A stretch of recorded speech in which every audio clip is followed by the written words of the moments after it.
علیکم ورحمۃ اللہ وبرکاتہ۔ الحمدللہ رب العالمین والعاقبۃ للمتقین والصلاة والسلام علی سید الانبیاء والمرسلین وعلی آلہ واصحابہ وسلم تسلیما کثیرا کثیرا۔ آپ کے سوالات کے جوابات کا سلسلہ چل رہا تھا۔ ایک بھائی نے یہ سوال کیا ہے، تراویح کیا دن میں پڑھ سکتے ہیں؟ میں پہلے تو ان سے یہ پوچھوں گا، کیا آپ ناشتہ صبح کا ناشتہ رات کو کر سکتے ہیں؟ مغرب کے بعد آپ نے کھایا اور کہا جی میں نے ناشتہ کر لیا۔ دیکھیں، ہر عبادت کا ٹائم مقرر ہے۔ نبی پاک صلی اللہ علیہ وسلم نے عشاء اور فجر کے درمیان پڑھی ہے، لہذا تراویح اسی وقت پڑھی جا سکتی ہے۔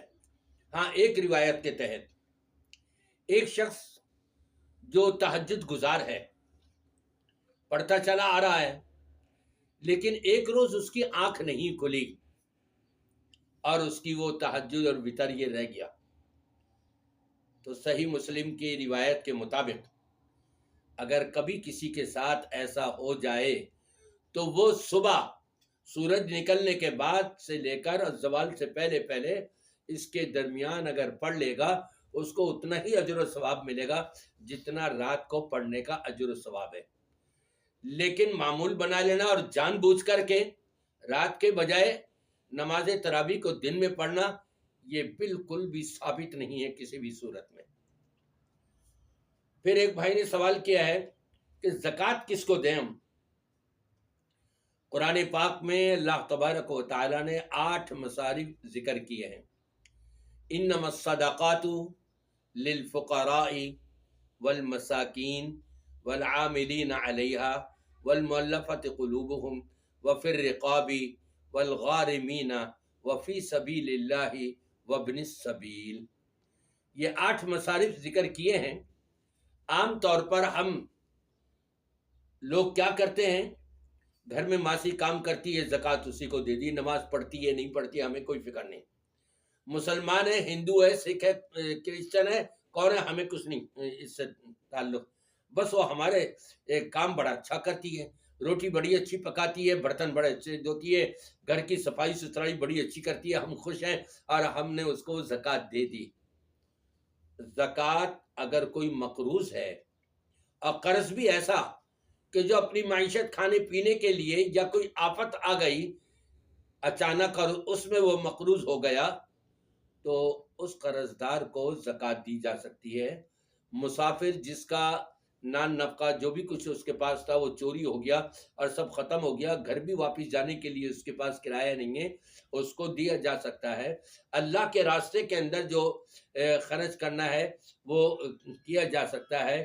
اسی طرح سے غریب ہے، مسکین ہے، یتیم ہے، کھانے پینے میں بڑی دشواری ہے، تو ان کو دیا جا سکتا ہے۔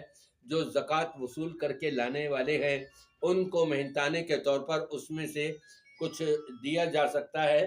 اور یہ گویا کہ سارے مصارف انما الصدقات للفقراء والمساکین والعاملین علیہا والمؤلفۃ قلوبہم، ایک شخص مسلمان تو نہیں ہے لیکن اسلام کو اچھا سمجھتا ہے اور وہ اس طرف کچھ راغب بھی ہو رہا ہے، یہ مؤلفۃ القلوب کہلاتے ہیں۔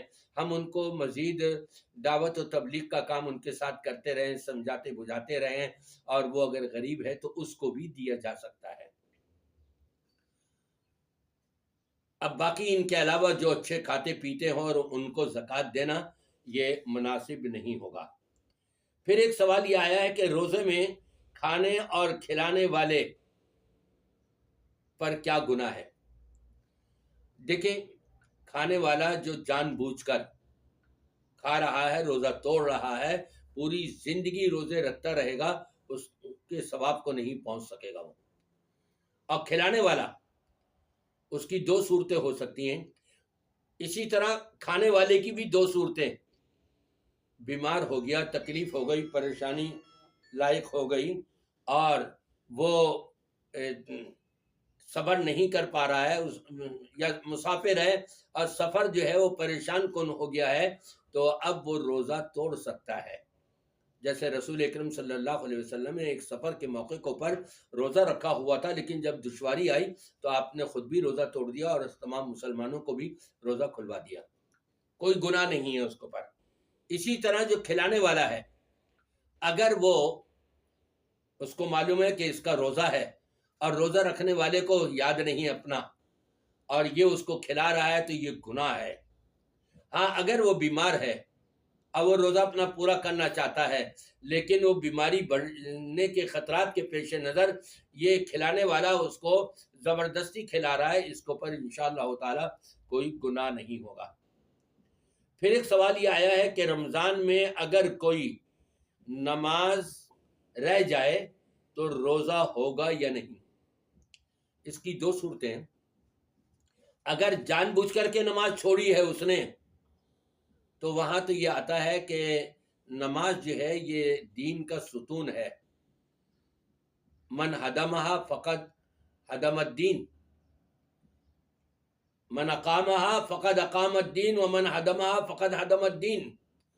یہ نماز یہ بنیاد ہے اسلام کی۔ اگر جس شخص نے نماز جان بوجھ کر کے چھوڑ دی ہے اس نے اپنا پورا دین ڈھا دیا، روزہ کہاں سے قبول ہوگا؟ ہاں ایک یہ صورت ہے، نماز تو پڑھتا تھا لیکن یاد نہیں رہا، کبھی ایسی مشغولیت ہوئی یاد ہی نہیں آیا، اللہ معاف کرنے والا ہے۔ ہاں اگر یاد آ جائے بعد میں تو پھر اس کو وہ پورا کرے گا، اس کی وہ قضا کرے گا۔ پھر ایک اور سوال کیا گیا ہے، تراویح اگر پوری نہیں پڑھیں تو کیا گناہ ہوگا یا نہیں؟ دیکھیں تراویح فرض نہیں ہے، سنت ہے، اگر جو پڑھے گا ثواب پائے گا، اجر پائے گا اللہ کے ہاں۔ کہتے ہیں نا کہ جتنا گڑ ڈالو اتنا میٹھا، نفلی عبادات جتنی کرو گے اتنا ہی زیادہ اجر و ثواب ملے گا۔ اور اگر فرضوں میں کوئی کوتاہی رہ گئی تو انہی نفلی سنتوں وغیرہ سے تو روز قیامت وہ فرضوں کی کوتاہی پوری کی جائے گی، تو اہمیت ہے اس کی بڑی۔ لیکن اگر کبھی کسی نے نہیں پڑھی تو گناہ نہیں ہوگا، بشرطے کہ وہ اس تراویح کا منکر نہ ہو۔ اگر انکار کرتا ہے نہیں کوئی نہیں ہے تراویح، میں نہیں پڑھتا، اب گناہ گار ہوگا وہ۔ پھر ایک سوال کیا گیا ہے کہ روزے میں انجیکشن لگوایا جا سکتا ہے یا نہیں، اس کا کیا حکم ہے؟ دیکھیں جسم کے اندر کوئی چیز جا رہی ہے منع کر دیا گیا، ہاں جسم سے اگر کوئی چیز باہر نکل رہی ہے اس میں روزہ نہیں ٹوٹتا، لیکن جسم کے اندر بعض علماء نے یہ کہا ہے کہ یہ اگر وہ غذا کا انجیکشن ہے طاقت کا یا اس کا تو روزہ ٹوٹ جائے گا، اور اگر صرف پین کا ہے یا ایسا ہے فلانا ہے تو نہیں ٹوٹے گا۔ لیکن میں یہی کہوں گا کہ نہیں، ہر قسم کے انجیکشن سے لگوانے سے روزے کی حالت میں اپنے آپ کو بچایا جائے اور محفوظ رکھا جائے۔ وہ علیحدہ بات ہے کہ بیماری آ گئی ہے، اس کی مجبوری کی وجہ سے لگوا رہے ہیں تو روزہ ٹوٹ گیا، بعد میں اس کی قضا کر لیں۔ پھر ایک سوال یہ کیا گیا ہے، اگر کسی پر کوئی مصیبت آ جائے اور ہم کھڑے دیکھتے رہیں یا وہاں سے غائب ہو جائیں تو کوئی گناہ تو نہیں ہے؟ نبی پاک صلی اللہ علیہ وسلم کا ارشاد و فرمان ہے، انصر اخاک الظالم والمظلوم، اپنے بھائی کی مدد کرو چاہے وہ ظالم ہو یا مظلوم ہو۔ لوگوں نے کہا کہ مظلوم کی تو مدد کرنا سمجھ میں آتی ہے لیکن ظالم کی کیسے مدد کریں؟